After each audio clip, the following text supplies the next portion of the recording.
গত শনিবার ভারতীয় সীমান্তরক্ষী বাহিনীর গুলিতে প্রাণ গেছিল এক বাংলাদেশির। সেই ঘটনায় বিএসএফ এর দাবির সঙ্গে মিলছে না গ্রামবাসীদের বক্তব্য।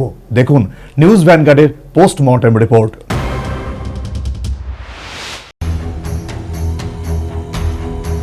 ত্রিপুরা রাজ্যের সিপাহীজলা জেলার সোনামুড়া সাব ডিভিশনের অন্তর্গত পটিয়া ভারত বাংলাদেশ সীমান্তের অত্যন্ত গুরুত্বপূর্ণ এই এলাকা চোরাচালানের দিক থেকে হটস্পট বলেই মনে করা হয়। আর তাই পাচারকারী এবং বিএসএফ এর মধ্যে যেন এক অঘোষিত যুদ্ধ চলে, কিসমে কিতনা হেদাম। সেই যুদ্ধেই বিএসএফ এর গুলিতে মৃত্যু হলো এক বাংলাদেশি চোরাচালানকারীর। যদিও নিহত সেই বাংলাদেশিকে চোরাচালানকারী বলতে নারাজ স্থানীয়রা। কি ঘটেছিল সেদিন? গত মাসের 28 তারিখ সন্ধে 7টার আশেপাশে হঠাৎ গুলির শব্দে কেঁপে ওঠে পটিয়া সীমান্তের 6 এবং 7 নম্বর গেট এলাকা। গ্রামবাসীরা বুঝতে পারলেন বড় কিছু ঘটেছে। আতঙ্কে বাড়ির বাইরে বেরোনোর সাহস পেলেন না তারা। কিছুক্ষণের মধ্যেই খবর ছড়িয়ে পড়ল সীমান্তরক্ষী বাহিনীর গুলিতে আহত এক বাংলাদেশি যুবক। তাকে উদ্ধার করে বিশালগড় হাসপাতালে নিয়ে যাওয়া হয়েছে। সঙ্গে আহত এক বিএসএফ জওয়ানও, তাকেও ওই একই হাসপাতালে নিয়ে যাওয়া হয়েছে। তবে চিকিৎসা শুরু করলেও ওই বাংলাদেশিকে বাঁচানো সম্ভব হয়নি।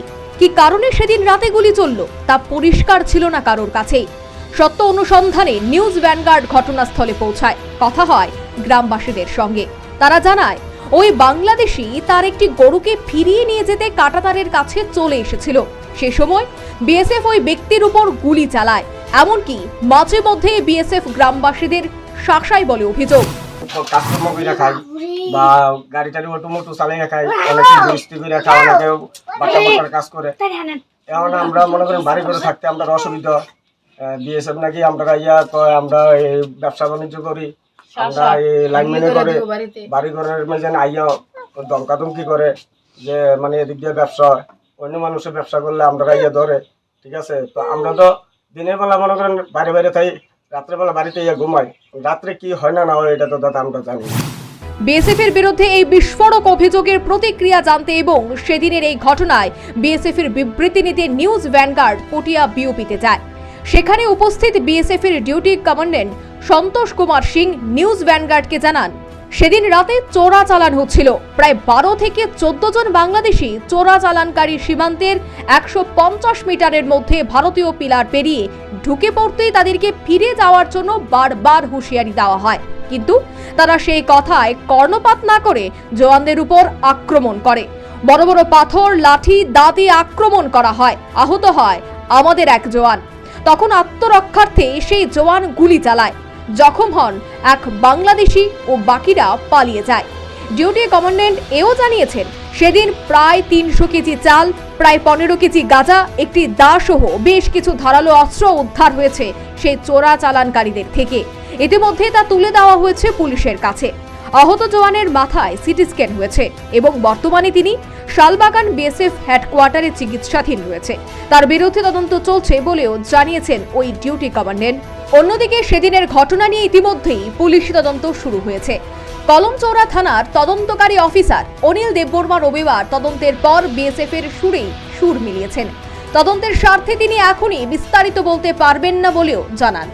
তবে বিএসএফ এর গুলি চালানো নিয়ে মুখ খুলেছেন মানবাধিকার কর্মী তথা ত্রিপুরার বিশিষ্ট আইনজীবী পুরুষোত্তম রায় বর্মন। তার কথায় বিএসএফ এর গুলি চালানো উচিত হয়নি, এটা অনাকাঙ্ক্ষিত।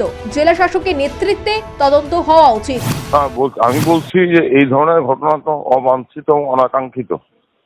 যে দেশের নাগরিকই মারা যান, যে কোনো মৃত্যু দুঃখজনক এবং প্রকৃত ঘটনা কি এটা নিয়ে সুষ্ঠু নির্ভরযোগ্য তদন্ত হওয়া প্রয়োজন, এটা আমি মনে করি। বিএসএফ তদন্ত তো সত্য উদ্ঘাটিত হবে না। পুলিশ কি পুলিশের ঊর্ধ্বতন কর্তৃপক্ষের জেলা শাসকের তদন্ত করে দেখতে পারে, জেলা শাসকের তদন্ত করে সেটা হতে পারে।